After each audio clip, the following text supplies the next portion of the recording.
इस दुनिया में पहले कुछ भी नहीं था, लेकिन गॉडेस ने यहाँ पर 9 रेसेस को बनाया। Dragonites, elves, demons, demon king, dark elves, chimera, beast walk और अंत में सबसे वीक यानी कि ह्यूमंस को। तो कहानी की शुरुआत एक बच्चे से होती है जिसका नाम लाइट होता है। वो अपनी फैमिली को अलविदा बोलता है और अपनी एक नई जर्नी पर जाता है। उसका बचपन से सिर्फ और सिर्फ एक ही सपना था कि उसे कैसे भी करके एडवेंचरर बनना था, और उसकी रेस ह्यूमन थी, यानी कि वो एक ह्यूमन था। इसीलिए वो निकल जाता है अपनी एक नई जर्नी पर, और जाते जाते अब वो फाइनली एक सिटी में पहुंच चुका था जहां पर कि लोग देश विदेश से यहाँ पर आते हैं ताकि वो सिर्फ और सिर्फ एडवेंचर बन पाए। वो इधर उधर ढूंढना शुरू करता है ताकि उसे जल्द से जल्द कोई एडवेंचर गिल्ड मिल पाए, लेकिन तभी पीछे से वहाँ पर कुछ बीस्टमैन वहाँ पर आते हैं और उसे नापशनाप बोलना शुरू करते हैं। दरअसल इस दुनिया में ह्यूमंस को सभी के सभी लोग काफी ज्यादा वीक मानते हैं और सभी लोग उनको काफी ज्यादा बुली भी करते हैं। और अब फाइनली लाइट एडवेंचर गिल्ड में जा चुका था। वो वहाँ पर एक रिसेप्शनिस्ट से मिलता है और उसे बातचीत करना शुरू करता है। वो सबसे पहले वहाँ पर अपने आप को रजिस्टर करवाता है। गिल्ड की रिसेप्शनिस्ट उसे बोलती है, क्या तुम्हारे पास कोई गिफ्ट है? हाँ मेरे पास है ना। आखिरकार वो कौन सी है? मेरी गिफ्ट का नाम अनलिमिटेड गाचा है और ये गिफ्ट काफी ज्यादा कमाल की होती है। लाइट के सामने कुछ पत्ते आते हैं और अगर वो चाहे तो वो इन्हें रियल जिंदगी में भी समन करवा सकता है, लेकिन लाइट सिर्फ और सिर्फ लेवल 15 का था, इसीलिए वो इस एबिलिटी को बिल्कुल भी अच्छी तरीके से यूज नहीं कर पाता। वो सबसे पहले वहां पर एक टूटे हुए कांटे को समन करता है, एक खराब एप्पल को और एक सड़ी हुई ब्रेड को, और यहाँ तक कि रिसेप्शनिस्ट भी इस चीज को देखकर थोड़ी बहुत अजीब फील करती है। वो उससे पूछती है, आखिरकार तुम क्या करना चाहोगे? वो कहता है, मैं एडवेंचरर बनना चाहूंगा। क्या मेरे लिए कोई काम है? हाँ पीछे देखो, जितने भी पोस्टर है वहाँ पर नई नई क्वेस्ट है। लाइट भी उन चीजों को देखना शुरू करता है, लेकिन उसके पल्ले कुछ भी नहीं पड़ता क्योंकि वो पढ़ ही नहीं पाता। इसीलिए रिसेप्शनिस्ट उसे कहती है, तुम्हारी गिफ्ट काफी ज्यादा लो रैंक की है, इसीलिए मेरे पास तुम्हारे लिए कुछ काम है। तुम लकड़ियां कलेक्ट कर सकते हो, कोल कलेक्ट कर सकते हो या फिर डर्ट कलेक्ट कर सकते हो। लाइट तो एडवेंचर बनने के लिए काफी ज्यादा पैशनेट था, इसीलिए वो इन सभी क्वेस्ट के लिए हाँ कर लेता है। वो जल्दी से जंगल में जाता है और बहुत मेहनत करके पहले लकड़ियां, फिर कोल और लास्ट में जाकर डर्ट भी कलेक्ट कर देता है। और अब उसे फाइनली थोड़े बहुत पैसे मिल चुके थे। वो अपने मन में बोलना शुरू करता है, ये पैसे तो काफी ज्यादा कम है, पर चलो मैं इससे डिनर तो कर ही सकता हूँ। वो आगे बढ़ना शुरू करता है, लेकिन तभी वहां पर कुछ बीस्ट वॉक उसके रास्ते में आते हैं और उसे बुली करना शुरू कर देते हैं। वो उससे बोलते हैं, बच्चे क्या तू ध्यान से नहीं चल सकता? देख तूने मुझे लगा लिया, अब इसकी भरपाई तो कैसे करेगा? और बदले में वो उसके थोड़े बहुत पैसे भी ले लेते हैं, पर लाइट कुछ भी नहीं कर पाता क्योंकि वो एक ह्यूमन था और ऊपर से वो लेवल 15 का था। इसीलिए वहां पर अब कोई भी उसे बचाने के लिए बिल्कुल भी नहीं आता। लेकिन तभी उसकी मदद करने के लिए एक हाथ उसके आगे बढ़ता है और वो जैसे ही अपने सामने देखता है, वो देखता है कि वहां पर तो एक बहुत ही सुंदर सी एल्व्स थी। वो उसे कहती है, तुम्हें डरने की कोई भी जरूरत नहीं। लाइट इस चीज को देखकर काफी ज्यादा शॉक्ड हो चुका था क्योंकि जो कोई भी एल्व्स होती हैं वो काफी ज्यादा अपर क्लास की होती हैं और वो ह्यूमंस को बहुत घटिया मानती हैं, पर ये एल्फ थोड़ी अलग थी। उसके बाकी साथी कहते हैं, हम गंगको ट्राइब्स के मेंबर हैं, और ये उन लोगों के ग्रुप का नाम था। अब वो सभी लोग लाइट से बातचीत करना शुरू करते हैं। एक वुल्फ जिसका नाम गरो था, वो एक बीस्ट मैन था।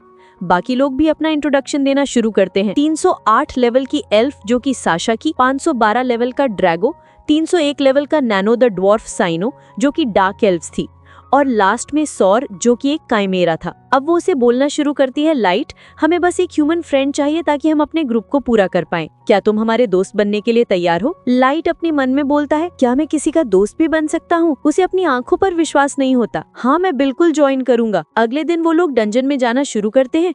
लाइट पर बहुत से स्नेक मॉन्स्टर्स अटैक करना शुरू कर देते हैं, लेकिन तभी उसकी जान बचाने के लिए ड्रैगो आता है और एक एक करके सभी को खत्म कर देता है। वो लाइट को बोलता है, लाइट तुम ठीक तो हो ना? अचानक एक और स्नेक उस पर अटैक कर देता है, पर साशा उसकी जान बाल बाल बचा लेती है। वो उसकी ओर आगे बढ़ती है और बोलती है, लाइट कहीं तुम्हें कोई चोट तो नहीं आई? सभी लोग उसकी काफी ज्यादा परवाह करते थे और लाइट को ये चीज काफी ज्यादा पसंद आती थी क्योंकि ये ग्रुप काफी अच्छा था।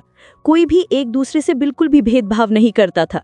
अब बाकी सभी लोग भी वहां पर आ चुके थे और अब वो साशा और लाइट की टांग खींचना शुरू करते हैं और जोक मारना शुरू करते हैं। लाइट को ये सब काफी ज्यादा पसंद आता है, लेकिन तभी ड्रैगो लाइट के पास आता है और बोलता है, जल्दी से खड़े हो जाओ बच्चे, मुझे तुम्हारे हाथों की बनी हुई चाय पीनी है। लाइट ये सुनकर काफी ज्यादा खुश हो जाता है, क्योंकि वो भी अब उन्हें मेंबर मानता है। अब वो लोग आगे बढ़ना शुरू करते हैं, क्योंकि उन्हें अपने मिशन को पूरा करना होता है। और अब वो फाइनली डेड एंड तक पहुंच चुके थे, जहां से कोई भी बाहर नहीं जा सकता और कोई भी अंदर नहीं आ सकता। इतने में ही ड्रैगो अपने ग्रुप को बोलता है, ये जगह ठीक रहेगी। सभी लोग काफी ज्यादा सीरियस हो चुके थे। एल्फ भी काफी ज्यादा गंभीर हो चुकी थी, पर लाइट अपने काम में काफी ज्यादा व्यस्त हो चुका था। वो सभी से कहता है, रुक जाओ, मैं सभी के लिए चाय बनाना शुरू करता हूँ। लेकिन तभी ड्रैगो आता है और कहता है, लाइट, हमने फैसला किया है कि हम तुम्हें अपने ग्रुप से बाहर फेंक देंगे। लाइट को पहले तो कुछ भी समझ नहीं आता। ड्रैगो फिर बोलता है, तुम हमारे ग्रुप से बाहर निकलने वाले हो। तभी गरु आता और कहता है, अबे बच्चे, तूने सुना नहीं क्या? अब तुम हमारे ग्रुप का मेंबर बिल्कुल भी नहीं है। साशा काफी गुस्से में आ जाती है और बोलती है, हाँ, मुझे तो ये पहले से बिल्कुल भी पसंद नहीं था। नहीं, ये सब कुछ झूठ है ना? अब एक गधे, तू समझा नहीं क्या? पर आखिरकार वो समझता है कि सब सच है। वो अपनी जान बचाने के लिए वहां से भागता है। गरो उसका पीछा करता है और वार करता है, लेकिन साशा अपने एरो से उसे रोक देती है। लाइट ग्राउंड में गिर जाता है। गेरो आगे बढ़ता है और पंजों से मारना शुरू करता है। सबसे पहले जोरदार लात मारकर दूर फेंकता और कहता है, अब मैं तुम्हें तड़पा तड़पा कर मारने वाला हूँ। लेकिन साशा कहती है, इसे जल्दी से खत्म कर लो। लाइट में अभी भी जीने की उम्मीद बची थी। गेरो लास्ट अटैक के लिए आगे बढ़ता है, लेकिन तभी लाइट धीरे धीरे रेंगता हुआ आगे बढ़ता है। अचानक उसके नीचे एक टेलीपोर्टेशन सर्कल एक्टिवेट हो चुका था। जब वो अपनी आंखें खोलता है तो वो डंजन में ही होता है। बाद में उसे एहसास होता है कि वो अब एबेस के सबसे लोएस्ट रैंक तक पहुंच गया है। यहाँ पर सिर्फ वही मॉन्स्टर्स होते हैं जिनका लेवल 1000 से ऊपर होता है, और वो लगभग एस रैंक के होते हैं। लाइट सोचता है, क्या मैं मर चुका हूँ? मेरी गलती क्या थी? वो अपने मॉम डैड को याद करके रोना शुरू कर देता है। वो अपने ग्रुप को याद करता है और सोचता है, आखिरकार उन लोगों ने मेरे साथ ऐसा क्यों किया? मैं कैसे भी करके उन्हें खत्म करना चाहता हूँ, पर उसके पास कोई पावर नहीं थी और वो लेवल 15 का था। तभी पीछे से एक लेवल 1000 का मॉन्स्टर आता है। ये एक मिथ्रल क्लास का मॉन्स्टर था। लाइट काफी ज्यादा डर चुका था। वो सोचता है, लगता है मुझे एक आखिरी बार अपनी घटिया सी एबिलिटी का यूज करना होगा। जैसे ही वो अपनी अनलिमिटेड गाचा एबिलिटी का यूज करता है, अचानक वहां पर एक तेज रोशनी निकलती है। अचानक एक क्यूटी लड़की समन हो जाती है और 1 सेकंड में ही उस लेवल 1000 के मॉन्स्टर को खत्म कर देती है। लाइट समझ ही नहीं पाता कि अभी अभी क्या हुआ। लड़की मेड यूनिफॉर्म में थी। वो लाइट की ओर बढ़ती है, हाथ बढ़ाती है और 1 सेकंड में सभी घाव हील कर देती है। लाइट को एहसास होता है कि अब उसे कोई दर्द नहीं है। लड़की अपना इंट्रोडक्शन देती है और बताती है कि उसका नाम मे है। उसका लेवल 9999 था। वो सुपर अल्ट्रा रेयर कार्ड थी। मे बताती है कि ये सब लाइट की अनलिमिटेड गाचा की वजह से संभव हुआ। वो लाइट को उसकी पावर और अनलिमिटेड गाचा के बारे में बताती है। मे लाइट से कहती है, मास्टर, अगर आप चाहें तो मैं एक एक का सर आपके सामने ला सकती हूँ। लाइट मना करता है, मे प्लीज, तुम ऐसा बिल्कुल भी नहीं करना। मैं खुद अपना बदला लूंगा। मेरी गलती बस ये थी कि मैं वीक था, पर अब बहुत हुआ। मैं पावरफुल बनूंगा और एक एक करके अपने टीममेट्स को खत्म कर लूंगा। मे कहती है, मास्टर, मैं हमेशा आपके साथ रहूंगे। लाइट अपनी अनलिमिटेड गाचा एबिलिटी का इस्तेमाल करता है और वहां पर एक बड़ा किंगडम बना देता है। इसी के साथ ये एपिसोड खत्म होता है।